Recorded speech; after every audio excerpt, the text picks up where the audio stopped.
ਚੱਲ ਰਹੀ ਗੁਰਬਾਣੀ ਸ਼ਬਦ ਦੀ ਜੋ ਵਿਚਾਰ ਹੈ, ਜੋ ਗੁਰਕਿਰਪਾ ਦੁਆਰਾ ਆਪਾਂ ਸਾਰੇ ਰਲ ਮਿਲ ਕੇ ਕਰਦੇ ਹਾਂ। ਜਿੰਨੀ ਕੁ ਸੋਝੀ ਗੁਰਬਾਣੀ ਬਖਸ਼ਦੀ ਹੈ,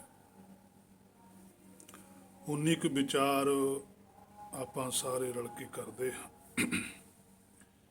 ਜਿਵੇਂ ਪਿੱਛੇ ਸਾਹਿਬ ਦੇ ਜੋ ਫਰਮਾਨ ਸੀ, ਜਿਸ ਦੀ ਵਿਚਾਰ ਆਪਾਂ ਨੇ ਕੀਤੀ, ਮੰਨੈ ਸੁਰਤ ਹੋਵੇ ਮਨ ਬੁੱਧ। ਉਸ ਤੋਂ ਜਿਹੜਾ ਅਗਲਾ ਬਚਨ ਹੈ ਪਾਤਸ਼ਾਹ ਦਾ, ਮੰਨੈ ਸਗਲ ਭਵਨ ਕੀ ਸੁਧ, ਮੰਨੈ ਮੋਹ ਚੋਟਾ ਨਾ ਖਾਏ, ਮੰਨੈ ਜਮ ਕੈ ਸਾਥ ਨਾ ਜਾਏ। ਐਸਾ ਨਾਮ ਨਿਰੰਜਨ ਹੋਏ, ਜੇ ਕੋ ਮਨ ਜਾਣੈ ਮਨ ਕੋਏ।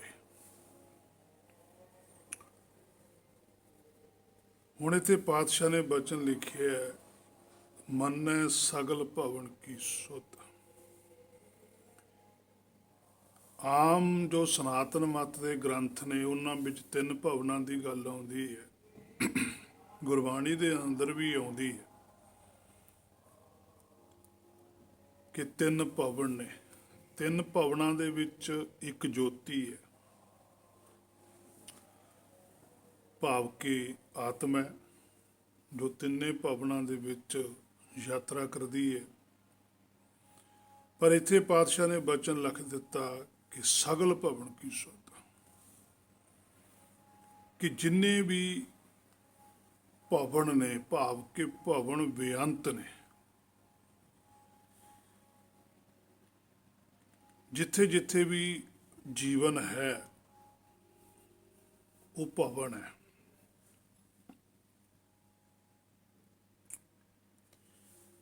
ਪਤਾ ਨਹੀਂ ਕਿੰਨੇ ਕੁ ਗ੍ਰਹਿ ਨੇ, ਕਿੰਨੀਆਂ ਕੁ ਧਰਤੀਆਂ ਨੇ। ਸਾਰੀਆਂ ਧਰਤੀਆਂ ਦੇ ਉੱਪਰ ਜੀਵ ਰਹਿੰਦੇ ਆ।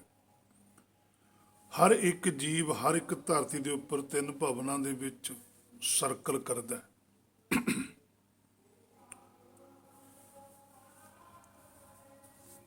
ਜਿਵੇਂ ਜੋਤੀ ਹੈ, ਜਿਹੜੀ ਆਤਮਾ ਹੈ, ਉਹੀ ਸਤਿਯੁਗ ਦੇ ਅੰਦਰ ਹੁੰਦੀ ਹੈ, ਤੇ ਸਤਿਯੁਗ ਤੋਂ ਬਾਅਦ ਤ੍ਰੇਤੇ 'ਚ ਆ ਜਾਂਦੀ ਹੈ, ਤ੍ਰੇਤੇ 'ਚੋਂ ਦੁਆਪਰ 'ਚ ਆ ਜਾਂਦੀ ਹੈ, ਦੁਆਪਰ ਤੋਂ ਕਲਯੁਗ ਵਿੱਚ ਆ ਜਾਂਦੀ ਹੈ। ਇਹ ਤੀਨ ਭਵਨ ਇੱਕ ਜੋਤੀ, ਤਿੰਨ ਭਵਨ ਨੇ, ਤ੍ਰੇਤਾ, ਦੁਆਪਰ ਤੇ ਕਲਯੁਗ। ਇਹਨਾਂ ਤਿੰਨਾਂ ਦੇ ਅੰਦਰ ਜੋਤ ਹੈ ਜਿਹੜੀ ਉਹ ਯਾਤਰਾ ਕਰਦੀ ਰਹਿੰਦੀ ਹੈ। ਪਰ ਜਿਹੜੀ ਗੱਲ ਆਈ ਹੈ ਸਗਲ ਭਵਨ ਕੀ ਸੁਧ, ਕਿ ਸਗਲ ਜਿਹੜਾ ਸੱਚਖੰਡ ਹੈ ਸਾਰਾ, ਕਿਉਂਕਿ ਤਿੰਨੇ ਭਵਨ ਸੱਚਖੰਡ ਦੇ ਅੰਦਰ ਨੇ, ਸੱਚਖੰਡ ਤੋਂ ਬਾਹਰ ਨਹੀਂ ਹੈ। ਜਿੰਨੇ ਸਿਮਰਤ ਸ਼ਾਸਤਰ ਵਾਲੇ ਨੇ, ਸਨਾਤਨ ਮਤ ਵਾਲੇ ਨੇ, ਉਹਨਾਂ ਨੇ ਤਿੰਨ ਭਵਨਾਂ ਦੀ ਗੱਲ ਕੀਤੀ, ਉਹਨਾਂ ਨੇ ਸਤਿਯੁਗ ਦੀ ਗੱਲ ਨਹੀਂ ਕੀਤੀ। ਤੇ ਜੇ ਉਹਨਾਂ ਨੇ ਸਤਿਯੁਗ ਦੀ ਗੱਲ ਕੀਤੀ ਵੀ ਹੈ ਤਾਂ ਸਤਿਯੁਗ ਵੀ ਇੱਥੇ ਮਾਇਆ 'ਚ ਮੰਨਿਆ, ਇਸ ਧਰਤੀ ਦੇ ਉੱਪਰ ਸਤਿਯੁਗ ਮੰਨਿਆ ਵੀ ਸਤਿਯੁਗ ਇੱਥੇ ਹੋਇਆ, ਜਦ ਕਿ ਗੁਰਬਾਣੀ ਨਹੀਂ ਮੰਨਦੀ। ਗੁਰਮੁਖਾਂ ਨੇ ਇਸ ਧਰਤੀ ਤੇ ਨਾ ਸਤਿਯੁਗ ਮੰਨੇ। ਸਤਿਯੁਗ ਦੇ ਅੰਦਰ ਭਾਣਾ ਵਰਤਦਾ, ਸਤਿਯੁਗ ਤਾਂ ਸਦਾ ਹੀ ਰਹਿੰਦਾ।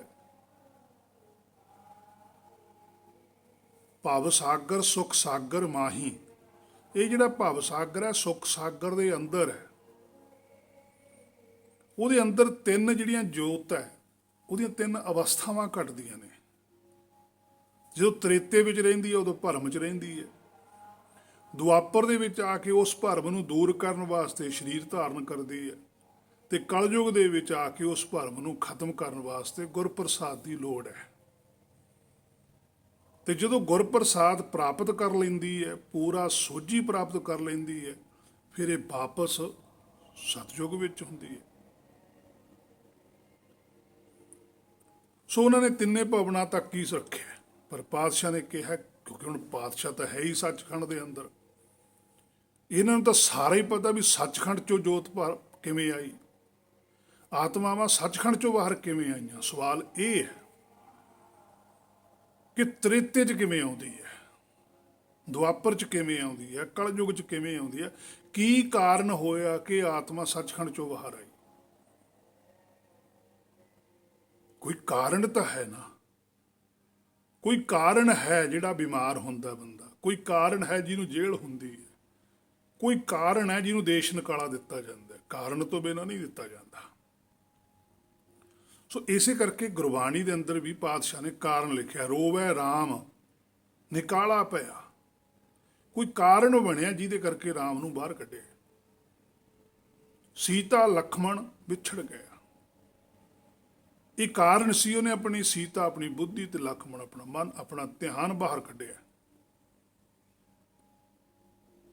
ਸੋ ਪਾਤਸ਼ਾਹ ਕਹਿੰਦੇ ਮੰਨੈ ਸਗਲ ਭਵਨ ਕੀ ਸੁਧ, ਕਿ ਜਿਹੜਾ ਗੁਰਮੁਖ ਹੁਕਮ ਦੇ ਵਿੱਚ ਆ ਜਾਂਦਾ, ਜਿਹਨੂੰ ਆਪਣੇ ਆਪ ਦੀ ਪੂਰੀ ਸੋਝੀ ਆ ਜਾਂਦੀ ਹੈ, ਉਹਨੂੰ ਸਾਰੇ ਭਵਨਾਂ ਦੀ ਸੋਝੀ ਆ ਜਾਂਦੀ ਹੈ ਵੀ ਕਿਹੜੀ ਜਿਹੜਾ ਜੀਵ ਹੈ ਇਹ ਆਪਣੇ ਮੂਲ ਨਾਲੋਂ ਟੁੱਟ ਕੇ ਇਹ ਭਵਨਾਂ ਦੇ ਵਿੱਚ ਸਰਕਲ ਕਰਦਾ ਹੈ।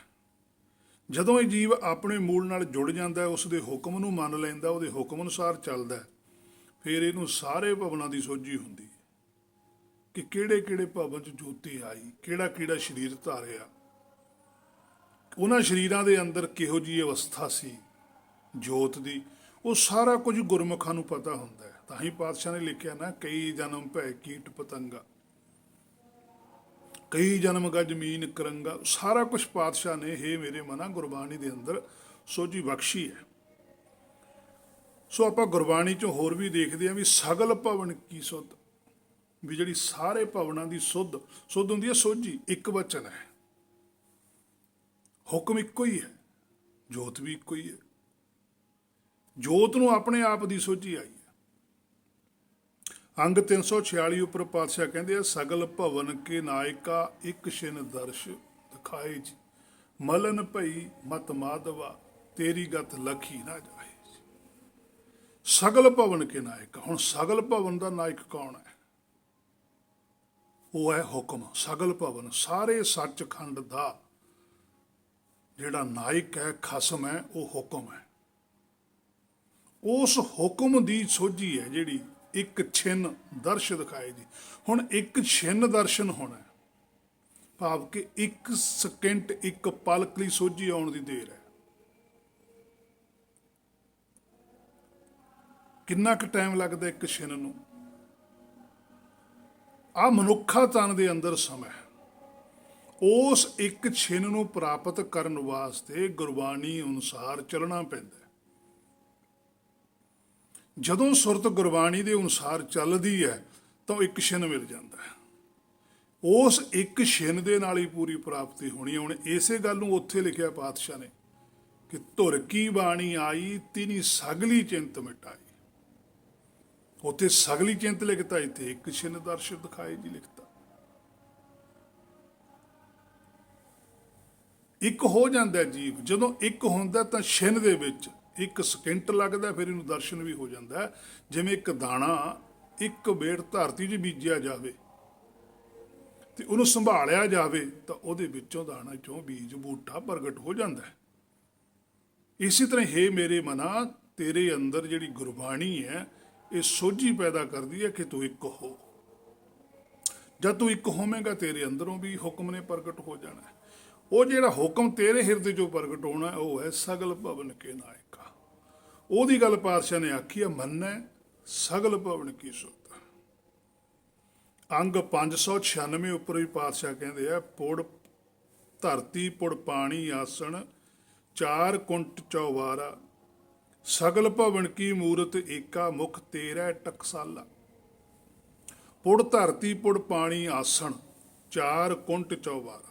ਪੁੜ ਧਰਤੀ ਹੈ, ਹਰ ਇੱਕ ਦੇ ਅੰਦਰ ਹਿਰਦਾ ਹੈ, ਤੇ ਪੁੜ ਪਾਣੀ ਵੀ ਹੈ, ਗਿਆਨ ਵੀ ਹੈ, ਹਰ ਇੱਕ ਨੂੰ ਪਤਾ ਹੈ। ਤੇ ਆਸਣ ਵੀ ਹੈ, ਚਾਰ ਕੁੰਟ ਚੌਵਾਰਾ। ਹੁਣ ਚਾਰ ਕੁੰਟ ਕਿਹੜੇ? ਤੇ ਉੱਤੇ ਚੌਵਾਰਾ ਵੀ ਹੈ, ਚਾਰਾਂ ਦੇ ਉੱਪਰ ਚੌਵਾਰਾ ਹੈ। ਜਦੋਂ ਚਾਰ ਪੱਖਾਂ ਦੀ ਸੋਝੀ ਆ ਜਾਂਦੀ ਹੈ ਗੁਰਮੁਖ ਨੂੰ, ਚਾਰ ਤੇ ਇਹਦੇ ਕੋਲ ਹੈਗੇ ਹੀ ਹੈਗੇ, ਇੱਕ ਦੇ 8 ਗੁਣ ਨੇ, 8 ਚੋਂ ਚਾਰਾਂ ਦੀ ਨੂੰ ਸੋਝੀ ਆਉਣ ਦੀ ਦੇਰ ਹੈ। ਇਹ ਨਿਰਭਉ ਹੋਵੇ ਤਾਂ ਸਹੀ, ਨਿਰਵੈਰ ਹੋਵੇ ਤਾਂ ਸਹੀ, ਅਕਾਲ ਮੂਰਤ ਹੋਵੇ ਤਾਂ ਸਹੀ, ਅਜੂਨੀ ਹੋਵੇ ਤਾਂ ਸਹੀ। ਤੇ ਸਭ ਤੋਂ ਸ੍ਰੇਸ਼ਟ ਹੈ ਚੌਬਾਰਾ। ਚੌਬਾਰੇ 'ਚ ਹੁਕਮ ਹੈ। ਹੁਕਮ ਕੀ ਹੈ? ਹਿਰਦੇ 'ਚੋਂ ਪ੍ਰਗਟ ਹੋ ਜਾਣਾ। ਹਿਰਦੇ ਦੇ 4 ਦਰਵਾਜ਼ੇ,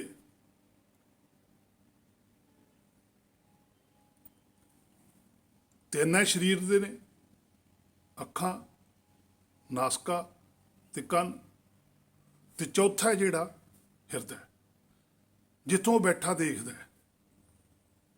ਉਹ ਇਹਨਾਂ ਅੱਖਾਂ ਰਾਹੀਂ ਦੇਖਦਾ ਹੈ, ਕੰਨਾਂ ਰਾਹੀਂ ਸੁਣਦਾ ਹੈ, ਨਾਸਕਾ ਰਾਹੀਂ ਸੁਗੰਧੀ ਲੈਂਦਾ ਹੈ। ਫਿਰ ਉਹ ਸਾਰਾ ਕੁਝ ਸੋਝੀ ਸ਼ੁੱਧ ਲੈਂਦਾ ਹੈ।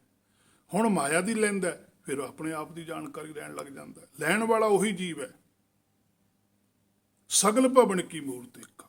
ਫਿਰ ਜਦੋਂ ਉਹਨੂੰ ਪੂਰੀ ਸੋਝੀ ਆ ਜਾਂਦੀ ਹੈ, ਫਿਰ ਉਹਨੂੰ ਪਤਾ ਲੱਗ ਸਗਲ ਭਵਨ ਕੀ ਮੂਰਤ ਏਕਾ, ਵੀ ਮੈਂ ਤਾਂ ਉਹ ਸਾਰੇ ਸੱਚਖੰਡ ਦਾ ਹੀ ਵਾਸੀ ਹਾਂ। ਮੈਂ ਵੀ ਤਾਂ, ਮੇਰਾ ਵੀ ਤਾਂ ਸਰੂਪ ਉਹਨਾਂ ਵਰਗਾ ਹੀ ਹੈ, ਮੇਰੀ ਵੀ ਤਾਂ ਮੂਰਤੀ ਉਹਨਾਂ ਵਰਗੀ ਹੋਈ ਹੈ। ਜਦੋਂ ਉਹਨਾਂ ਨਾਲ ਏਕਾ ਹੋ ਜਾਂਦਾ ਹੈ, ਮੁੱਖ ਤੇਰਾ ਟਕਸਾਲਾ ਹੈ, ਉਹਦੇ ਫਿਰ ਮੁੱਖੋਂ ਜਿਹੜਾ ਗੁਰਮੁਖ ਇੱਕ ਹੋ ਜਾਂਦਾ ਹੈ, ਜਿਹਦੇ ਅੰਦਰ ਸ਼ਬਦ ਗੁਰੂ ਪ੍ਰਗਟ ਹੋ ਜਾਂਦਾ ਹੈ, ਉਹਦੇ ਮੁੱਖੋਂ ਫਿਰ ਕੀ ਨਿਕਲਦਾ? ਤੇਰਾ ਟਕਸਾਲਾ। ਟਕਸਾਲ ਹੁੰਦਾ ਧਨ, ਸੰਸਾਰੀ ਧਨ ਨੂੰ ਟਕਸਾਲ ਕਹਿੰਦੇ ਆ। ਗੁਰਮੁਖ ਵੀ ਟਕਸਾਲ ਹੀ ਕਹਿੰਦੇ ਆ। ਤਿੱਥੈ ਘੜੀ ਹੈ ਸ਼ਬਦ ਸੱਚੀ ਟਕਸਾਲ। ਉਹ ਫਿਰ ਸੱਚੀ ਸ਼ਬਦ ਦੇ ਟਕਸਾਲ ਕੱਢ ਕੇ ਦਿੰਦਾ ਸਾਨੂੰ। ਆ ਗੁਰਬਾਣੀ ਸਾਨੂੰ ਟਕਸਾਲ ਦਿੱਤੀ ਹੈ। ਥੋੜੇ ਸ਼ਬਦਾਂ ਦੇ ਵਿੱਚ ਬਹੁਤ ਜ਼ਿਆਦਾ ਸੋਝੀ ਦਿੱਤੀ ਹੈ। ਜਿਵੇਂ ਬਾਹਰ ਵੀ ਥੋੜੇ ਰੁਪਈਆਂ ਦੀ ਬੜੀ ਵਸਤੂ ਆ ਜਾਂਦੀ ਹੈ, ਇਸੇ ਤਰ੍ਹਾਂ ਜਿਹੜਾ ਨਾਮ ਹੈ, ਸ਼ਬਦ ਹੈ, ਗੁਰਬਾਣੀ ਹੈ, ਸੁਗਿਆਨ ਦਿੱਤਾ ਹੈ, ਇਹਦੇ ਵਿੱਚ ਵੀ ਥੋੜੇ ਸ਼ਬਦਾਂ 'ਚ ਬੜੀ ਸੋਝੀ ਦਿੱਤੀ ਹੈ ਕਿ ਸਾਨੂੰ ਸੱਚਖੰਡ ਦਾ ਜਿਹੜਾ ਹੁਕਮ ਹੈ ਸੁਣੇ, ਸਾਨੂੰ ਪ੍ਰਾਪਤੀ ਹੋਵੇ। ਟਕਸਾਲਾ ਨਾਮ ਧਨ, ਹਰਿ ਕਾ ਧਨ ਹੁਕਮ। ਅੰਗ 693 ਦੇ ਉੱਪਰ ਹੀ ਪਾਤਸ਼ਾਹ ਕਹਿੰਦੇ ਸਗਲ ਭਵਨ ਤੇਰੋ ਨਾਮ ਬਾਲਹਾ, ਤਿਉ ਨਾਮੇ ਮਨ ਵੀਠਲਾ। ਹੁਣ ਇੱਥੇ ਸਿੱਧਾ ਹੀ ਲਿਖਤਾ ਪਾਤਸ਼ਾਹ ਨੇ, ਸਗਲ ਭਵਨ ਤੇਰੋ ਨਾਮ ਵਾਲਾ, ਕਿ ਜਿਹੜਾ ਸਗਲ ਭਵਨ ਹੈ ਅਸਲ ਵਿੱਚ ਉਹ ਤੇਰੋ ਨਾਮ ਹੀ ਹੈ। ਜੀਵ ਨੂੰ ਪਾਤਸ਼ਾਹ ਨੇ ਸਮਝਾਇਆ ਕਿ ਜਿਹੜਾ ਤੇਰੇ ਅੰਦਰ ਹੁਕਮ ਚੱਲਦਾ ਇਹ ਨਾਮ ਹੀ ਹੈ ਅਸਲ ਵਿੱਚ ਸਗਲ ਭਵਨ। ਇਹ ਤੈਨੂੰ ਪਿਆਰਾ ਲੱਗਣਾ ਚਾਹੀਦਾ ਹੈ। ਤੇ ਉਹ ਨਾਮੇ ਮਨ ਵੀਠਲਾ, ਕਹਿੰਦੇ ਜਿਵੇਂ ਨਾਮੇ ਦੇ ਅੰਦਰ ਉਹਨੇ ਆਪਣੇ ਮਨ ਦੇ ਅੰਦਰ ਬੀਠਲ ਨੂੰ ਪ੍ਰਾਪਤ ਕਰ ਲਿਆ, ਕਿ ਜਿਹੜਾ ਹਿਰਦੇ ਵਿੱਚ ਟਿਕਿਆ ਬੈਠਾ ਹੈ ਉਹੀ ਤਾਂ ਨਾਮ ਹੈ। ਮਨ ਨਹੀਂ ਟਿਕਦਾ। ਜਦੋਂ ਮਨ ਆਪਣੀ ਅੰਤਰਾਤਮਾ ਨਾਲ ਜੁੜ ਜਾਂਦਾ ਉਹਦੇ ਨਾਲ ਥਿਰ ਹੋ ਜਾਂਦਾ। ਤੇ ਜਿੰਨਾ ਚਿਰ ਇਹ ਥਿਰ ਹੈ ਉਹਨਾਂ ਚਿਰ ਸੱਚਖੰਡ ਦੇ ਅੰਦਰ ਹੈ। ਜਦੋਂ ਥਿਰ ਦੇ ਅੰਦਰ ਇੱਛਾ ਪੈਦਾ ਹੋ ਜਾਂਦੀ ਹੈ, ਤਰੰਗ ਪੈਦਾ ਹੋ ਜਾਂਦੀ ਹੈ, ਤਾਂ ਫਿਰ ਬਾਹਰ ਆ ਜਾਂਦਾ ਹੈ। ਜਿੰਨਾ ਚਿਰ ਇਹ ਅੰਤਰ ਧਿਆਨ ਹੈ ਤਾਂ ਇੱਕ ਹੈ, ਜਦੋਂ ਧਿਆਨ ਬਾਹਰ ਆਇਆ ਤਾਂ ਫਿਰ ਇੱਕ ਤੋਂ ਦੋ ਹੋ ਜਾਂਦਾ ਹੈ। ਸੋ ਜਿਹੜੇ ਗੁਰਮੁਖ ਨੇ ਉਹ ਇੱਕ ਰਹਿੰਦੇ ਹੈ। ਇਸੇ ਕਰਕੇ ਉਹਨਾਂ ਗੁਰਮੁਖਾਂ ਨੂੰ ਮੰਨਣਾ ਹੈ ਸਗਲ ਭਵਨ ਕੀ ਸੁਧ ਹੁੰਦੀ ਹੈ। ਉਸ ਤੋਂ ਅੱਗੇ ਪਾਤਸ਼ਾਹ ਬਚਨ ਕਰਦੇ ਹੈ, ਮੰਨੈ ਮੋਹ ਚੋਟਾ ਨਾ ਖਾਏ। ਹੁਣ ਜਿਹੜੀ ਸਾਡੀ ਹਾਲਤ ਕੀ ਹੈ, ਅਸੀਂ ਕੀ ਕਰਦੇ ਹਾਂ? ਹੇ ਮੇਰੇ ਮਨਾ, ਤੂੰ ਕੀ ਕਰਦਾ ਹੈ? ਤੂੰ ਗੁਰਬਾਣੀ ਤਾਂ ਪੜ੍ਹਦਾ ਹੈ, ਗੁਰਬਾਣੀ ਬਾਰੇ ਜਾਣਦਾ ਵੀ ਹੈ, ਸੁਣਦਾ ਵੀ ਹੈ, ਹੋਰ ਵੀ ਸੰਸਾਰ ਵਿੱਚ ਜੋ ਸੰਸਾਰੀ ਧਾਰਮਿਕ ਲੋਕ ਨੇ ਉਹਨਾਂ ਤੋਂ ਵੀ ਕੁਝ ਸੁਣਦਾ ਰਹਿੰਦਾ, ਪਰ ਮੰਨਦਾ ਨਹੀਂ।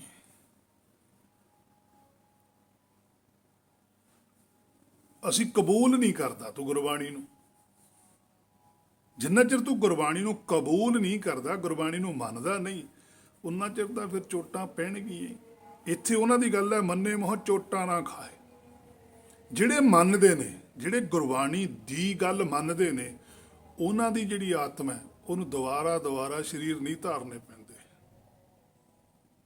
ਉਹ ਮੁਕਤ ਹੋ ਕੇ ਜਾਂਦੇ ਆ, ਉਹ ਜੀਵਨ ਜਿੱਤ ਕੇ ਜਾਂਦੇ ਆ, ਉਹਨਾਂ ਨੂੰ ਜਨਮ ਮਰਨ ਦੀ ਸੋਝੀ ਹੋ ਜਾਂਦੀ ਹੈ। ਪਰ ਜੇ ਨਾ, ਹੇ ਮੇਰੇ ਮਨ, ਤੂੰ ਹੈ ਜਿਹੜਾ, ਤੈਨੂੰ ਨਹੀਂ ਮੁਕਤੀ ਹੋ ਸਕਦੀ, ਕਿਉਂਕਿ ਤੂੰ ਤਾਂ ਗੁਰਬਾਣੀ ਦੀ ਗੱਲ ਨਹੀਂ ਮੰਨਦਾ। ਸੋ ਸਾਡੇ ਕੋਲ ਸਭ ਤੋਂ ਪਹਿਲਾਂ ਗੁਰਬਾਣੀ ਹੈ। ਦਰਗਾਹੀ ਹੁਕਮ ਬੁੱਝਣਾ ਤਾਂ ਬੜੀ ਔਖੀ ਗੱਲ ਹੈ। ਪਹਿਲਾਂ ਤਾਂ ਗੁਰਬਾਣੀ ਦੀ ਨਹੀਂ ਸਮਝ ਲੱਗਦੀ। ਜਿੰਨਾ ਚਿਰ ਗੁਰਬਾਣੀ ਦੀ ਪੂਰੀ ਸਮਝ ਨਹੀਂ ਆਉਂਦੀ ਤੇ ਪੂਰੀ ਸਮਝ ਕੇ ਵੀ ਕੁਝ ਨਹੀਂ ਬਣਦਾ। ਗੁਰਬਾਣੀ ਨੂੰ ਪੂਰੀ ਤਰ੍ਹਾਂ ਸਮਝ ਕੇ ਜਦੋਂ ਤੂੰ ਹੇ ਮੇਰੇ ਮਨ ਆਪਣੇ ਤੇ ਲਾਗੂ ਕਰੇਗਾ ਫੇਰ ਕੁਝ ਬਣਨਾ ਹੈ। ਸਾਨੂੰ ਜੋ ਹੁਕਮ ਹੈ ਉਹ ਗੁਰਬਾਣੀ ਹੈ, ਅਸੀਂ ਉਹ ਕਬੂਲ ਕਰਨੀ ਹੈ, ਉਹ ਮੰਨਣੀ ਹੈ। ਹੇ ਮੇਰੇ ਮਨਾ ਤੂੰ ਮੰਨਦਾ ਤਾਂ ਹੈ ਨਹੀਂ, ਪਰ ਜੇ ਕੋਈ ਮੰਨੇ, ਪਰ ਜੇ ਤੂੰ ਗੁਰਬਾਣੀ ਮੰਨਣ ਲੱਗ ਜਵੇਂ ਤਾਂ ਚੋਟਾਂ ਨਹੀਂ ਪੈਂਦੀਆਂ। ਫਿਰ ਕੀ ਹੁੰਦਾ? ਫਿਰ ਪਿੱਠ ਦੇ ਉੱਪਰ ਸ਼ਾਬਾਸ਼ ਮਿਲਦੀ ਹੈ। ਫਿਰ ਉਹਨਾਂ ਨੇ ਸ਼ਾਬਾਸ਼ ਦਿੱਤੀ ਜਾਂਦੀ ਹੈ, ਰੇ ਰੇ ਦਰਗਹਿ ਕਹੇ ਨਾ ਕੋ ਆਓ ਬੈਠ ਆਦਰ ਸ਼ੁਭ ਦੇਉ। ਫਿਰ ਉਹ ਆਦਰ ਦਿੰਦੇ ਹੈ। ਪਰ ਜੇ ਹੇ ਮੇਰੇ ਮਨਾ ਤੂੰ ਗੁਰਬਾਣੀ ਨਾ ਮੰਨੀ ਜਾਂ ਸੱਚ ਨਾ ਮੰਨਿਆ, ਸੱਚ ਨੂੰ ਨਾ ਕਬੂਲਿਆ, ਫਿਰ ਕੀ ਹੈ? ਥਾਓ ਨਾ ਹੋਵੇ ਪਾਉਂਦੀ ਹੁਣ ਸੁਣੀਐ ਕਿਆ ਰੁਆਇਆ। ਫਿਰ ਪੈਂਦੀਆਂ ਨੂੰ ਵੀ ਥਾਂ ਨਹੀਂ ਕੋਈ ਹੈ। ਦੋਨੇ ਗੱਲਾਂ ਗੁਰਬਾਣੀ 'ਚ ਪਾਤਸ਼ਾਹ ਨੇ ਲਿਖੀਆਂ ਨੇ। ਗਲ ਸੰਗਲ ਘੱਤ ਚਲਾਇਆ, ਨੰਗਾ ਦੋਚਕ ਚਾਲਿਆ, ਗਲ ਸੰਗਲ ਘੱਤ ਚਲਾ। ਫਿਰ ਬੇਪਤ ਕਰਕੇ ਲੈ ਕੇ ਜਾਣਗੇ, ਖਿੱਲੀ ਉਡੂਗੀ, ਬੇਇੱਜ਼ਤੀ ਕਰਨਗੇ। ਇੱਥੇ ਤਾਂ ਬੇਇੱਜ਼ਤੀ ਹੁੰਦੀ ਹੈ 5-7 ਬੰਦਿਆਂ ਦੇ ਅੰਦਰ, ਲੋਕ ਫਿਰ ਭੁੱਲ ਜਾਂਦੇ ਆ, ਪਰ ਸੱਚਖੰਡ ਦੇ ਵਿੱਚ ਸਾਰੇ ਸੱਚਖੰਡ ਦੇ ਅੱਗੇ ਬੇਇੱਜ਼ਤੀ ਹੁੰਦੀ ਹੈ। ਉੱਥੇ ਦੀ ਸ਼ਰਮਿੰਦਗੀ ਬਹੁਤ ਔਖੀ ਹੈ। ਇਸੇ ਕਰਕੇ ਹੇ ਮੇਰੇ ਮਨਾ ਗੁਰਬਾਣੀ ਤੈਨੂੰ ਡਰਾਉਂਦੀ ਨਹੀਂ, ਗੁਰਬਾਣੀ ਤੈਨੂੰ ਸਮਝਾਉਂਦੀ ਹੈ ਕਿ ਹਜੇ ਤੇਰੇ ਕੋਲ ਸਮਾਂ ਹੈ। ਭਈ ਪ੍ਰਾਪਤ ਮਹਾਨੁਖ ਦੇ ਹੁਰੀਆ, ਗੋਬਿੰਦ ਮਿਲਣ ਕੀ ਇਹ ਤੇਰੀ ਬਰੀਆ। ਇਹ ਤੇਰੇ ਕੋਲ ਬਾਰੀ ਹੈ, ਸਮਾਂ ਇਹ ਨਾ ਖੁੰਝਾ ਦੀ। ਜੇ ਤੂੰ ਇਸ ਵਕਤ ਨੂੰ ਖੁੰਝਾ ਗਿਆ ਫਿਰ ਕੁਛ ਵੀ ਪੱਲੇ ਨਹੀਂ ਪੈਣਾ। ਸੋ ਮੰਨੇ ਮੋਹ ਚੋਟਾ ਨਾ ਖਾਏ। ਹੇ ਮੇਰੇ ਮਨਾ ਵੇਖ, ਜਿਹੜੇ ਜਿਹੜੇ ਪੁਰਖਾਂ ਨੇ ਗੁਰਬਾਣੀ ਮੰਨੀ ਹੈ, ਗੁਰਬਾਣੀ ਦੇ ਅਨੁਸਾਰ ਚੱਲੇ ਨੇ, ਉਹਨਾਂ ਨੂੰ ਦੁਆਰਾ 84 'ਚ ਨਹੀਂ ਆਉਣਾ ਪਿਆ। ਤੇ ਜਿਹੜੇ ਗੁਰਬਾਣੀ ਦੀ ਗੱਲ ਨਹੀਂ ਮੰਨਦੇ ਉਹ ਦੁਬਿਧਾ 'ਚ ਰਹਿੰਦੇ ਆ। ਸੋ ਆਪਾਂ ਉਹਨਾਂ ਦੀ ਵੀ ਗੱਲ ਕਰ ਲੈਂਦੇ ਹਾਂ। ਗੁਰਬਾਣੀ ਤੋਂ ਹੀ ਸੋਝੀ ਪ੍ਰਾਪਤ ਕਰਦੇ ਹਾਂ। ਅੰਗ 60 ਉੱਪਰ ਪਾਤਸ਼ਾਹ ਕਹਿੰਦੇ ਆ, ਮਹੱਲਾ ਪਹਿਲਾ, ਮਨਮੁਖ ਸੋਝੀ ਨਾ ਪਵੈ ਵਿਛੜ ਚੋਟਾਂ ਖਾਏ। ਜਿਹੜੇ ਮਨ ਬੁੱਧੀ ਦੋਨੇ ਰਲ ਕੇ ਗੁਰਬਾਣੀ ਤੋਂ ਸੋਝੀ ਨਹੀਂ ਲੈਂਦੇ, ਸਿੱਧਾ ਲਿਖਿਆ ਪਾਤਸ਼ਾਹ ਨੇ, ਮਨਮੁਖ ਸੋਝੀ ਨਾ ਪਵੈ। ਇਹਦਾ ਮਤਲਬ ਸੋਝੀ ਲੈਣੀ ਹੈ, ਇਹਦਾ ਮਤਲਬ ਗਿਆਨ ਲੈਣਾ ਹੈ। ਹੇ ਮੇਰੇ ਮਨਾ ਤੂੰ ਗਿਆਨ ਤਾਂ ਲੈ ਨਹੀਂ ਰਿਹਾ, ਸੋਝੀ ਤਾਂ ਤੂੰ ਲੈ ਨਹੀਂ ਰਿਹਾ, ਤੂੰ ਸਿਰਫ ਗੁਰਬਾਣੀ ਪੜ੍ਹਦਾ। ਇੱਥੇ ਪਾਤਸ਼ਾਹ ਨੇ ਪੜ੍ਹਨ ਬਾਰੇ ਨਹੀਂ ਆਗਿਆ ਦਿੱਤੀ, ਸੋਝੀ ਲੈਣ ਬਾਰੇ ਆਖੇ। ਕਹਿੰਦੇ ਮਨਮੁਖ ਸੋਝੀ ਨਾ ਪਵੈ ਵਿਛੜ ਚੋਟਾਂ ਖਾਏ। ਕਹਿੰਦੇ ਸੋਝੀ ਤੈਨੂੰ ਆਉਣੀ ਨਹੀਂ ਵੀ ਅਸਲੀਅਤ ਹੈ ਕੀ, ਗੱਲ ਵਿੱਚੋਂ ਕੀ ਹੈ। ਸਰੀਰ ਦਾ ਜਿਹੜਾ ਸਮਾਂ ਮਿਲਿਆ ਉਹ ਪੂਰਾ ਹੋ ਜਾਣਾ, ਫਿਰ ਵਿਛੜ ਚੋਟਾਂ ਖਾਏ। ਫਿਰ ਤੂੰ ਵਿਛੜੇ ਹੀ ਰਹਿਣਾ, ਜੁੜਨਾ ਤਾਂ ਤੂੰ ਹੈ ਹੀ ਨਹੀਂ, ਤੂੰ ਵਿਛੜੇ ਹੀ ਰਹੇਗਾ। ਫਿਰ ਚੋਟਾਂ ਖਾਏ ਭਾਵ ਕਿ ਫਿਰ ਹੋਰ ਸਰੀਰ ਮਿਲ ਜੂਗਾ, ਫਿਰ ਹੋਰ ਸਰੀਰ ਦੇ ਵਿੱਚ ਸਮਾਂ ਬਤੀਤ ਕਰੇਗਾ, ਉਸ ਤੋਂ ਫਿਰ ਅੱਗੇ ਹੋਰ ਸਰੀਰ ਮਿਲੀ ਜਾਊਗਾ। ਫਿਰ ਤਾਂ ਇਹ ਮੇਰੇ ਮਨਾ ਇਹ ਚੱਲਦਾ ਹੀ ਰਹਿਣਾ ਗੇੜ, ਇਹ 'ਚੋਂ ਬਾਹਰ ਨਹੀਂ ਨਿਕਲ ਸਕਦਾ। ਹੁਣ ਵਾਰੀ ਹੈ। ਅੰਗ 61 ਉੱਪਰ ਵੀ ਪਾਤਸ਼ਾਹ ਕਹਿੰਦੇ, ਆਸਾ ਬੰਦ ਚਲਾਈਐ ਮੋਹੇ ਮੋਹ ਚੋਟਾ ਖਾਏ। ਕਹਿੰਦੇ ਆਸਾ ਬੰਦ ਚਲਾਈਐ। ਹੁਣ ਕਾਰਨ ਕੀ ਹੈ ਦੇਹੀ ਧਾਰਨ ਦਾ, ਦੁਬਾਰਾ ਸਰੀਰ ਧਾਰਨ ਦਾ ਕਾਰਨ ਕੀ ਹੈ? ਆ ਲਿਖਿਆ ਪਾਤਸ਼ਾਹ। ਇਹ ਸੱਚਖੰਡ ਦੇ ਵਿੱਚੋਂ ਵੀ ਇਹੀ ਸੀ, ਇੱਥੋਂ ਵੀ ਹੁਣ ਇਹੀ ਹੈ। ਆਸਾ ਬੰਦ ਚਲਾਈਏ। ਅਸੀਂ ਇੱਛਾ ਦੇ ਨਾਲ ਚੱਲਦੇ ਹਾਂ, ਅਸੀਂ ਇੱਛਾ ਦੇ ਨਾਲ ਬੰਨੇ ਗਏ। ਇੱਕ ਤਾਂ ਹੁੰਦਾ ਬੰਦਾ ਵੀ ਉਹਨੇ ਇੱਛਾ ਕਰ ਲਈ, ਨਹੀਂ ਚੀਜ਼ ਮਿਲੀ ਤਾਂ ਛੱਡੋ ਖੜਾ। ਇੱਕ ਹੁੰਦਾ ਵੀ ਇੱਛਾ ਪੈਦਾ ਕਰ ਲਈ ਵੀ ਇਹ ਚੀਜ਼ ਪ੍ਰਾਪਤ ਕਰਨੀ ਹੈ, ਚਾਹੇ ਕੁਛ ਕਰਨਾ ਪੈ ਜਾਵੇ, ਉਹ ਤਾਂ ਹੈਗਾ ਇੱਛਾ ਨਾਲ ਬੰਨਿਆ ਜਾਣਾ। ਇੱਕ ਹੁੰਦਾ ਵੀ ਇੱਛਾ ਹੈਗੀ ਵੀ ਆਹ ਚੀਜ਼ ਮਿਲ ਜਾਵੇ, ਨਹੀਂ ਮਿਲੀ ਤਾਂ ਤੁਰਦੇ ਬਣ, ਉਹ ਬੰਨਿਆ ਨਹੀਂ ਗਿਆ। ਹੇ ਮੇਰੇ ਮਨਾ ਤੂੰ ਇੱਛਾ ਦੇ ਨਾਲ ਬੰਨਿਆ ਜਾਂਦਾ। ਆਸਾ ਬੰਦ ਚਲਾਈ ਹੈ। ਸੱਚਖੰਡ ਦੇ ਵਿੱਚ ਜਦੋਂ ਸੀ ਤੂੰ ਪਹਿਲੀ ਵਾਰੀ ਸਰੀਰ ਧਾਰਨ ਕੀਤਾ, ਇੱਧਰ ਨੂੰ ਆਇਆ, ਤ੍ਰੇਤੇ 'ਚ ਆਇਆ, ਦੁਆਪਰ 'ਚ ਆਇਆ, ਤਾਂ ਉੱਥੇ ਵੀ ਤੂੰ ਇੱਛਾ ਨਾਲ ਬੰਨਿਆ ਗਿਆ ਕਿ ਮੈਂ ਬਹੁਤ ਵੱਡਾ, ਮੇਰੇ ਨਾਲੋਂ ਵੱਡਾ ਕੋਈ ਨਹੀਂ। ਉਹ ਇੱਛਾ ਨਾਲ ਹੰਕਾਰ ਪੈਦਾ ਹੋਇਆ, ਹੰਕਾਰ ਕਰਕੇ ਬਾਹਰ ਕੱਢ ਦਿੱਤਾ। ਹਉਮੈ ਨਾਵੇ ਨਾਲ ਵਿਰੋਧ ਹੈ, ਦੋਏ ਨਾ ਵਸਿਆ ਇੱਕ ਠਾਏ। ਉਹ ਕਹਿੰਦੇ ਵੀ ਤੁਹਾਡਾ ਸਾਡੇ ਨਾਲ ਨਹੀਂ ਮੇਲ, ਤੁਸੀਂ ਆਪਣਾ ਵੱਖਰਾ ਸੰਸਾਰ ਰਚੋ। ਸੋ ਬਾਹਰ ਆ ਗਿਆ, ਆਸਾ ਬੰਦ ਚਲਾਈ। ਹੁਣ ਇੱਥੇ ਆ ਕੇ ਉਹ ਆਸਾ ਛੱਡਣੀ ਸੀ, ਇੱਛਾ ਛੱਡਣੀ ਸੀ। ਪਰ ਹੇ ਮੇਰੇ ਮਨਾ, ਤੂੰ ਤਾਂ ਇੱਛਾ ਤੇ ਇੱਛਾ ਖੜੀ ਰੱਖਦਾ ਹੈ। ਤੂੰ ਤਾਂ ਹਰ ਵੇਲੇ ਇੱਛਾ ਕਰਦਾ ਵੀ ਮੈਨੂੰ ਆਹ ਮਿਲ ਜਾਵੇ, ਮੈਨੂੰ ਉਹ ਮਿਲ ਜਾਵੇ। ਫਿਰ ਇੱਕ ਸਾਡੇ ਬੜੀ ਵੱਡੀ ਗੱਲ ਮੈਂ ਧਾਰਮਿਕ ਲੋਕਾਂ ਤੋਂ ਸੁਣੀ, ਉਹ ਕਹਿੰਦੇ ਵੀ ਜਿਵੇਂ ਬੱਚਾ ਹੈ, ਜੇ ਉਹ ਰੋਵੇ ਨਾ ਤਾਂ ਮਾਂ ਦੁੱਧ ਨਹੀਂ ਦਿੰਦੀ, ਜੇ ਰੱਬ ਤੋਂ ਮੰਗੀਏ ਨਾ ਤਾਂ ਰੱਬ ਦਿੰਦਾ ਨਹੀਂ। ਇਹ ਸਰਾਸਰ ਗੁਰਬਾਣੀ ਦੀ ਵਿਰੋਧਤਾ ਹੈ। ਰੱਬ ਕੋਈ ਸੰਸਾਰੀ ਮਾਂ ਵਰਗਾ ਨਹੀਂ ਹੈ। ਅਸੀਂ ਜ਼ਰੂਰ ਕਹਿ ਦਿੰਦੇ ਹਾਂ ਕਿ ਮਾਂ ਵਰਗਾ ਹੀ ਰੱਬ ਹੈ, ਨਹੀਂ ਹੈਗਾ। ਸੰਸਾਰੀ ਜਿਹੜੀ ਮਾਂ ਹੁੰਦੀ ਹੈ, ਜਿਹਨੇ ਸਰੀਰ ਪੈਦਾ ਕੀਤਾ, ਬਹੁਤ ਸੰਸਾਰੀ ਮਾਵਾਂ ਇਹੋ ਜਿਹੀਆਂ ਵੀ ਨੇ ਜਿਹੜੀਆਂ ਆਪਣੇ ਬੱਚਿਆਂ ਨੂੰ ਵੀ ਖੁਦ ਮਾਰ ਦਿੰਦੀਆਂ ਨੇ, ਆਪਣੇ ਬੱਚਿਆਂ ਦੇ ਹੁੰਦੇ ਵੀ ਗਲਤ ਕਰਮ ਕਰਦੀਆਂ ਨੇ। ਪਰ ਪਰਮੇਸ਼ਰ ਤਾਂ ਇਸ ਤਰ੍ਹਾਂ ਦਾ ਨਹੀਂ ਕਰਦਾ ਹੈਗਾ। ਸਤਿਗੁਰ ਸਭਨਾਂ ਦਾ ਭਲਾ ਮਨਾਏਦਾ, ਤਿਸ ਦਾ ਬੁਰਾ ਕਿਉਂ ਹੋਏ। ਉਹ ਤਾਂ ਕਿਸੇ ਦਾ ਵੀ ਬੁਰਾ ਨਹੀਂ ਚਾਹੁੰਦਾ। ਹਰਜੀ ਮਾਤਾ, ਹਰਜੀ ਪਿਤਾ, ਉਹ ਤਾਂ ਸਾਰਿਆਂ ਦਾ ਹੀ ਮਾਲਕ ਹੈ, ਸਭ ਦਾ ਹੀ ਪਿਤਾ ਹੈ, ਸਭ ਦਾ ਹੀ ਮਾਤਾ ਹੈ। ਉਹ ਕਦੇ ਵੀ ਬੁਰਾ ਨਹੀਂ ਚਿਤਵਦਾ। ਸੰਸਾਰੀ ਮਾਂ, ਸੰਸਾਰੀ ਪਿਓ, ਉਹ ਤਾਂ ਲਾਲਚ ਲਈ ਬੱਚੇ ਨੂੰ ਪਾਲਦੇ। ਉਹਨਾਂ ਦੇ ਅੰਦਰ ਲੋਭ ਹੁੰਦਾ ਹੈ, ਜਾਂ ਹਉਮੈ ਹੁੰਦੀ ਹੈ, ਜਾਂ ਈਰਖਾ ਹੁੰਦੀ ਹੈ। ਉਹ ਕਿਸੇ ਨਾ ਕਿਸੇ ਵਿਕਾਰ ਕਰਕੇ ਆਪਣੀ ਔਲਾਦ ਨੂੰ ਪਾਲਦੇ ਆ। ਪਰ ਇੱਕ ਪਰਮੇਸ਼ਰ ਹੈ ਜਿਹੜਾ ਭਲੇ ਵਾਸਤੇ ਪਾਲਦਾ ਹੈ। ਇਹ ਬਹੁਤ ਫਰਕ ਹੈ। ਪਰ ਸਾਡੇ ਪੰਜਾਬੀ ਸੰਸਾਰੀ ਧਾਰਮਿਕ ਲੋਕ ਜ਼ਰੂਰ ਮਾਤਾ ਪਿਤਾ ਨਾਲ ਉਹਨਾਂ ਨੂੰ ਜੋੜ ਦਿੰਦੇ ਆ, ਪਰਮੇਸ਼ਰ ਨੂੰ ਨਹੀਂ ਜੋੜ ਸਕਦੇ। ਪਰਮੇਸ਼ਰ ਬੇਅੰਤ ਚੀਜ਼ ਹੈ। ਪਰਮੇਸ਼ਰ ਪਰਮੇਸ਼ਰ ਹੀ ਹੈ, ਉਹਦੇ ਨਾਲ ਮਾਇਆ 'ਚ ਕੋਈ ਉਦਾਹਰਨ ਨਹੀਂ ਦਿੱਤੀ ਜਾਂਦੀ। ਸੋ ਆਸਾ ਬੰਦ ਚਲਾਈਏ, ਮੋਹੇ ਮੋਹ ਚੋਟਾ ਖਾਏ। ਹੇ ਮੇਰੇ ਮਨਾ, ਤੂੰ ਉਹਨਾਂ ਚੋਟਾਂ ਦੇ ਵਿੱਚ ਫਿਰ ਪਿਆ ਰਹੇਗਾ। ਇੱਛਾ ਤੇਰੀ ਖੜੀ ਹੈ, ਜਦ ਕਿ ਇੱਥੇ ਆ ਕੇ ਇੱਛਾ ਛੱਡਣੀ ਹੈ। ਸਭ ਕੁਝ ਛੋੜ, ਮੈਂ ਤੂੰ ਹੀ ਤੇ ਆਇਆ।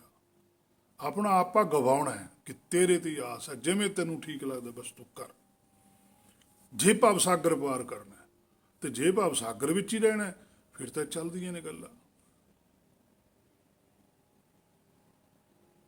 ਜਿਹੜਾ ਕੁਝ ਪਰਮੇਸ਼ਰ ਨੇ ਬਾਹਰਲੇ ਸਰੀਰ ਨੂੰ ਦੇਣਾ, ਉਹ ਤਾਂ ਉਹਨੇ ਦੇਤਾ। ਉਹਦਾ ਚੀਜ਼ ਸਾਡੇ ਸਾਹਮਣੇ ਪਈ ਹੈ, ਉਹਨੂੰ ਅਸੀਂ ਵਰਤਣਾ ਹੈ। ਉਹ ਵਰਤਣ ਵਾਸਤੇ ਸਾਨੂੰ ਬੁੱਧੀ ਵੀ ਦਿੱਤੀ ਹੈ ਪਰਮੇਸ਼ਰ ਨੇ, ਵੀ ਤੁਸੀਂ ਵਰਤੋ, ਖਾਓ ਪੀਓ, ਜਿਵੇਂ ਮਰਜ਼ੀ ਕਰੋ। ਇਹਦੇ ਨਾਲ ਤੁਹਾਡਾ ਕੋਈ ਦੋਸ਼ ਨਹੀਂ ਹੈ। ਦੋਸ਼ ਤੈਨੂੰ ਉਦੋਂ ਲੱਗਦਾ ਹੈ ਜਦੋਂ ਤੂੰ ਪਰਮੇਸ਼ਰ ਵਾਲੀ ਗੱਲ ਛੱਡ ਕੇ ਆਪਣੀ ਗੱਲ ਅੱਗੇ ਰੱਖਣੀ ਸ਼ੁਰੂ ਚਾਹੁੰਦਾ ਹੈ। ਉਦੋਂ ਦੋਸ਼ੀ ਜ਼ਰੂਰ ਗਿਣਿਆ ਜਾਂਦਾ ਹੈ। ਜਿਹੜੇ ਕੰਮ ਨੂੰ ਇਹ ਆਪ ਆਇਆ, ਆਪਣਾ ਕੰਮ ਛੱਡ ਦਿੰਦਾ ਹੈ। ਆਪਣਾ ਕਾਰਜ ਸਵਾਰਨ ਆਇਆ ਹੈ ਜੀਵ ਹੈ, ਉਹ ਆਪਣਾ ਕਾਰਜ ਸਵਾਰਨ ਦੀ ਬਜਾਏ ਦੂਜਿਆਂ ਦੇ ਕਾਰਜ ਸਵਾਰਨ ਦੇ ਚੱਕਰ 'ਚ ਪੈ ਜਾਂਦਾ ਹੈ। ਪਰਮੇਸ਼ਰ ਵਾਲੀ ਡਿਊਟੀ ਨੂੰ ਆਪਣੀ ਡਿਊਟੀ ਸਮਝ ਲੈਂਦਾ ਹੈ, ਜਦ ਕਿ ਉਹ ਤਾਂ ਪਰਮੇਸ਼ਰ ਦੀ ਡਿਊਟੀ ਹੈ। ਇਹਦਾ ਆਪਣਾ ਫਰਜ਼ ਸੀ ਆਪਣੇ ਮਨ ਨੂੰ ਆਪਣੇ ਮੂਲ ਨਾਲ ਜੋੜਨਾ, ਆਤਮਾ ਨੂੰ ਪ੍ਰਾਤਮਾ ਦੀ ਸਰਨ ਵਿੱਚ ਲੈ ਕੇ ਜਾਣਾ। ਉਹ ਪਾਸਾ ਛੱਡਤਾ। ਸੋ ਪਾਤਸ਼ਾਹ ਕਹਿੰਦੇ ਮੂੰਹੇ ਮੋਹ ਚੋਟਾ ਖਾਏ। ਕਹਿੰਦੇ ਫਿਰ ਤਾਂ ਚੋਟਾਂ ਪੈਂਦੀਆਂ ਰਹਿਣੀਆਂ ਨੇ, ਜਿੰਨਾ ਚਿਰ ਮਰਜ਼ੀ ਤੂੰ ਭਵ ਸਾਗਰ ਵਿੱਚ ਗੇੜਾ ਦੇਈ ਚੱਲ। ਅੰਗ 131 ਉੱਪਰ ਵੀ ਪਾਤਸ਼ਾਹ ਕਹਿੰਦੇ ਆ, 731 ਉੱਪਰ ਪਾਤਸ਼ਾਹ ਕਹਿੰਦੇ ਆ, ਭਾਗਹੀਨ ਭ੍ਰਮ ਚੋਟਾਂ ਖਾਵੇ।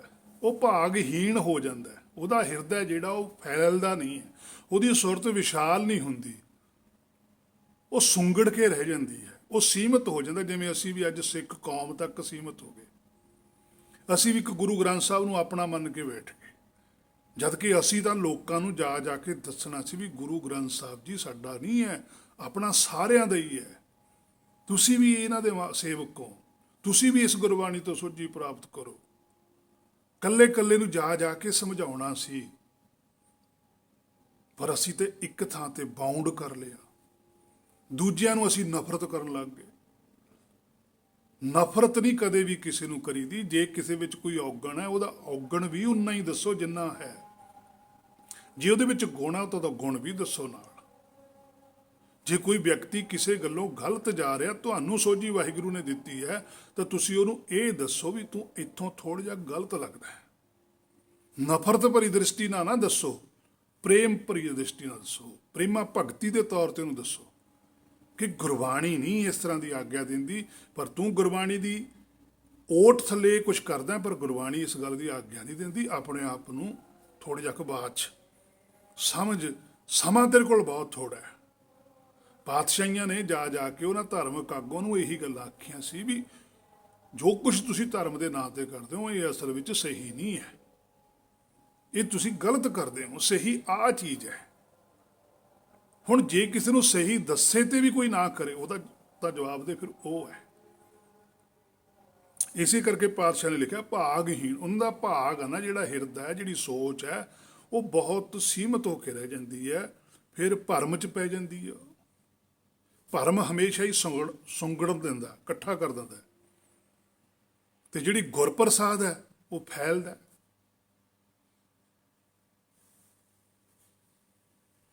ਭਾਗਹੀਣ ਭਰਮ ਚੋਟਾਂ ਖਾਵੈ, ਫਿਰ ਉਹ ਭਾਗਹੀਣ ਹੋ ਜਾਂਦਾ ਹਿਰਦਾ। ਸੋਚ ਬਹੁਤ ਛੋਟੀ ਰਹਿ ਜਾਂਦੀ ਹੈ, ਲਿਮਟਡ ਰਹਿ ਜਾਂਦੀ ਹੈ, ਆਪਣੇ ਤੱਕ ਸੀਮਤ ਰਹਿ ਜਾਂਦਾ, ਪਰਿਵਾਰਾਂ ਤੱਕ ਸੀਮਤ ਰਹਿ ਜਾਂਦਾ, ਆਪਣਾ ਜੀਵਨ ਵਿਅਰਥ ਕਰਕੇ ਚਲਾ ਜਾਂਦਾ ਹੈ। ਸੋ ਅੰਗ 109 ਦੇ ਉੱਪਰ ਹੀ ਪਾਤਸ਼ਾਹ ਕਹਿੰਦੇ ਜਮਦਰ ਵੱਧਾ ਚੋਟਾਂ ਖਾਏ। ਜਮਦਰ, ਜਮਦਰ ਕੀ ਹੁੰਦਾ ਹੈ? ਅੱਗੇ ਬਚਨ ਆਊਗਾ, ਮੰਨੈ ਜਮ ਕੇ ਸਾਥ ਨਾ ਜਾਏ। ਜਮਦਰ ਹੁੰਦਾ ਭਰਮ ਦੇ ਵਿੱਚ ਪੈ ਕੇ ਦਰਵਾਜ਼ੇ ਤੇ ਖੜਾ ਰਹਿੰਦਾ, ਅੱਗੇ ਨਹੀਂ ਕੋਈ ਸੋਝੀ ਆਉਂਦੀ। ਇੰਨਾ ਕੁ ਤਾਂ ਸਭ ਨੂੰ ਪਤਾ ਹੈ ਵੀ ਇਹ ਸੰਸਾਰ ਚੋਂ ਨਾਲ ਕੁਛ ਨਹੀਂ ਜਾਣਾ। ਇਹ ਵੀ ਭਰਮ 'ਚ ਹੀ ਪਤਾ ਹੈ। ਇਹੀ ਤਾਂ ਭਰਮ ਤੋੜਨਾ ਸੀ ਵੀ ਜੇ ਨਾਲ ਕੁਛ ਨਹੀਂ ਜਾਣਾ ਫਿਰ ਆਏ ਕੀ ਕਰਨਾ, ਫਿਰ ਲੈ ਕੇ ਕੀ ਜਾਣਾ ਨਾਲ। ਫਿਰ ਕਹਿੰਦੇ ਜੀ ਨਾਮ ਨਾਲ ਜਾਂਦਾ। ਫਿਰ ਜੇ ਨਾਮ ਨਾਲ ਜਾਂਦਾ, ਉਹ ਨਾਮ ਕਿਹੜਾ ਹੈ, ਉਹ ਕਿਵੇਂ ਨਾਲ ਜਾਂਦਾ ਹੈ? ਜੇ ਤਾਂ ਨਾਮ ਗੁਰਬਾਣੀ ਹੈ, ਫਿਰ ਗੁਰਬਾਣੀ ਤਾਂ ਇੱਥੇ ਹੀ ਰਹਿ ਜਾਂਦੀ ਹੈ, ਸਰੀਰ ਛੁੱਟ ਜਾਂਦਾ। ਤੇ ਨਾਲ ਕਿਹੜੀ ਚੀਜ਼ ਜਾਂਦੀ ਹੈ? ਨਾਲ ਤਾਂ ਕੋਈ ਚੀਜ਼ ਚੱਕ ਹੀ ਲੈ ਕੇ ਜਾਊ ਨਾ। ਫਿਰ ਉਹ ਅਸਲ 'ਚ ਚੀਜ਼ ਕਿਹੜੀ ਹੈ, ਉਹ ਨਾਲ ਕਿਵੇਂ ਜਾਂਦੀ ਹੈ, ਉਹ ਚੀਜ਼ ਦਾ ਫਰਜ਼ ਬਣਦਾ ਸੀ ਸਾਡੇ ਧਾਰਮਿਕ ਲੋਕਾਂ ਦਾ ਉਹ ਸਮਝਾਉਂਦੇ, ਜਦ ਕਿ ਗੁਰਬਾਣੀ 'ਚੋਂ ਕੱਲੀ ਕੱਲੀ ਗੱਲ ਸਮਝਾਈ ਗਈ ਹੈ। ਤਾਂ ਪਾਤਸ਼ਾਹ ਨੇ ਲਿਖਿਆ ਜਮਦਰ ਵੱਧਾ, ਕਹਿੰਦੇ ਭਰਮ ਦੇ ਵਿੱਚ ਬੰਨੀ ਹੋਈ ਏ ਜੋਤ ਫਿਰ ਚੋਟਾਂ ਖਾਏ। ਫਿਰ ਚੋਟਾਂ ਪੈਂਦੀਆਂ ਨੇ, ਕਦੇ ਉਹ ਸਰੀਰ 'ਚ ਧੱਕ ਦਿੰਦੇ, ਕਦੇ ਉਹ ਸਰੀਰ 'ਚ ਧੱਕਾ ਦੇ ਦਿੰਦੇ। ਫਿਰ ਉਹ ਸਰੀਰ ਇਹੋ ਜਿਹੇ ਮਿਲ ਜਾਂਦੇ, ਉਹਨਾਂ ਸਰੀਰਾਂ ਦੇ ਵਿੱਚ ਬੇਪਤੀ ਬਹੁਤ ਹੁੰਦੀ ਹੈ, ਨਾਲੇ ਸਾਰੀ ਜਿਹੜੀ ਬਲਦ ਮੱਝਾਂ ਗਾਵਾਂ ਕੰਮ ਕਰਦੀਆਂ ਨੇ, ਦੁੱਧ ਦਿੰਦੀਆਂ ਨੇ, ਫਿਰ ਕੁੱਟ ਵੀ ਪੈਂਦੀ ਹੈ। ਕਿੰਨੀ ਕਿੰਨੀ ਤਕਲੀਫਾਂ ਝੱਲਦੀ ਹੈ ਜੋਤ। ਤਕਲੀਫ ਜੋਤ ਨੂੰ ਹੁੰਦੀ ਹੈ। ਸਾਨੂੰ ਲੱਗਦਾ ਵੀ ਸਰੀਰ ਨੂੰ ਤਕਲੀਫ ਹੁੰਦੀ ਹੈ, ਸਰੀਰ ਨੂੰ ਤਕਲੀਫ ਨਹੀਂ ਹੁੰਦੀ, ਤਕਲੀਫ ਜੋਤ ਨੂੰ ਹੁੰਦੀ ਹੈ। ਜੇ ਸਾਡੇ ਸੱਟ ਵੱਜ ਜਾਂਦੀ ਹੈ ਤਾਂ ਚੀਸ ਕਿਹਦੇ ਪੈਂਦੀ ਹੈ? ਜੋਤ ਦੇ ਪੈਂਦੀ ਹੈ, ਸਰੀਰ ਦੇ ਨਹੀਂ ਪੈਂਦੀ। ਜੇ ਸਰੀਰ ਦੇ ਸੱਟ ਚੀਸ ਪੈਂਦੀ ਹੁੰਦੀ, ਜਦੋਂ ਜੋਤ ਬਾਹਰ ਨਿਕਲ ਜਾਂਦੀ ਸਰੀਰ ਚੋਂ, ਫਿਰ ਸਰੀਰ ਨੂੰ ਵੱਢੋ, ਫਿਰ ਤਾਂ ਸਰੀਰ ਤੜਫਦਾ ਨਹੀਂ ਹੈਗਾ। ਸਰੀਰ ਨਾਲ ਕੋਈ ਸੰਬੰਧ ਨਹੀਂ ਹੈ, ਪਰ ਸਰੀਰ ਦੇ ਅੰਦਰ ਜਿੰਨਾ ਚਿਰ ਜੋਤ ਰਹਿੰਦੀ ਹੈ ਉਨਾ ਚਿਰ ਦੇ ਕੋਲ ਟਾਈਮ ਹੈ, ਸਮਾਂ ਹੈ ਕਿ ਆਪਣੇ ਆਪੇ ਨੂੰ ਜਾਣਨ ਦਾ। ਸੋ ਆਪਣੀਆਂ ਇੱਛਾਵਾਂ ਚੋਟਾਂ ਨੇ, ਜਿੰਨੀਆਂ ਵੀ ਅਸੀਂ ਵਾਰ-ਵਾਰ ਸੋਚੀ ਜਾਂਦੇ, ਉਹਨਾਂ ਇੱਛਾਵਾਂ ਕਰਕੇ ਸਾਨੂੰ ਫਿਰ ਤਕਲੀਫ ਹੁੰਦੀ ਹੈ, ਚਿੰਤਾ ਹੁੰਦੀ ਹੈ, ਭਰਮ ਸਾਡਾ ਦੂਰ ਨਹੀਂ ਹੁੰਦਾ, ਤੇ ਵਾਰ-ਵਾਰ ਫਿਰ ਸਾਨੂੰ ਸਮਾਂ ਮਿਲਦਾ ਰਹਿੰਦਾ ਹੈ। ਸੋ ਅਕਲ ਦੇ ਵਿੱਚ, ਬੁੱਧੀ ਦੇ ਵਿੱਚ ਕਮੀ ਆਉਂਦੀ ਜਾਂਦੀ ਹੈ। ਤੋ ਇੱਥੋਂ ਤੱਕ ਜਿਹੜੀ ਅੱਜ ਦੀ ਆਪਾਂ ਨੇ ਵਿਚਾਰ ਕੀਤੀ ਹੈ ਦੋ ਵਚਨਾਂ ਦੀ, ਕਿ ਮੰਨੈ ਸਗਲ ਭਵਨ ਕੀ ਸੁਧ, ਮੰਨੇ ਮੋਹ ਚੋਟਾ ਨਾ ਖਾਏ। ਉਸ ਤੋਂ ਜਿਹੜਾ ਅਗਲਾ ਵਚਨ ਹੈ, ਮੰਨੈ ਜਮ ਕੈ ਸਾਥ ਨਾ ਜਾਏ, ਇਸ ਵਚਨ ਦੀ ਵਿਚਾਰ ਆਪਾਂ ਕੱਲ ਕਰਾਂਗੇ। ਸੋ ਹੋਈਆਂ ਬੇਅੰਤ ਭੁੱਲਾਂ ਦੀ ਖਿਮਾ। ਵਾਹਿਗੁਰੂ ਜੀ ਕਾ ਖਾਲਸਾ, ਵਾਹਿਗੁਰੂ ਜੀ ਕੀ ਫਤਿਹ।